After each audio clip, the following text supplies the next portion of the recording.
अर्जुन मुर्मू राज्य सभापति मारिसा। कौन कह आज्ञा जो निंदनीय घटना घटी कौन कहे देखु निजर 3 वर्षर झीवर चिकित्सा जितेबाला साधारण प्रशासन कल फेल मारी बारंबार कल करने सत्वे पाखरे आंबुलांस पहुंची पारि नहीं चिकित्सा उद्देश्य निजर झील को कांधरे बही नहीं शेष में कौन उपाय न पाई निजर दुख प्रकाश करने सरकार को दृष्टि आकर्षण करने किसी समस्यार समाधान करने जातीय राजपथ उपर प्रतिवाद करते एक स्पर्शकातर संवेदनशील प्रसंग को पुलिस प्रशासन हृदबोध न करी जड़े निरीह आदिवासी लोकों को सर्वसम्मुख में माड़ मारिबा याकू आमे तीव्र विरोध करने संगे संगे दृढ़ निंदा करुचु।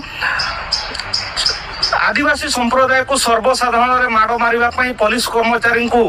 अधिकार देला किए पुलिस आईन रक्षक आईन श्रृंखला भली गुरुत्वपूर्ण दायित्व पुलिस हाथ में रही किंतु पुलिस आईन को निज हाथ को नहीं बुझा सुझा करी सेठू हटई पारि थांते किंबा जातीय राजपथ अवरोध मामला रुजु करि पारि थांते तांको अरेस्ट करि पारि थांते किंतु सही बड़ी न करी सर्वसाधारण रे खराब भाषा रे गाली गलौज करबा सहित माड़ मारिबा कोठी ना कोठी पुलिस निजर कर्तव्यरू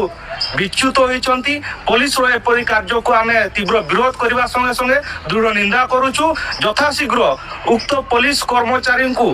तांको विरोध रे दृढ़ कार्यानुष्ठान ग्रहण करा जिबा सह इंचार्ज ऑफिसर को विरुद्ध रे श्रृंखलागत कार्यानुष्ठान ग्रहण करा जिबा सह निलंबन करा जाऊ। तो भेटी लेबा बादरे एसपी कोन कहि एसपी प्रतिश्रुति देइचंती यथाशीघ्र तांको निलंबन करा जिवो तांको विरोध रे कार्यानुष्ठान निया जिवो जदि यार व्यतिक्रम हुए तेरे मारिसा संगठन गणतांत्रिक पद्धति रे आंदोलनात्मक पंथा ग्रहण करिवो।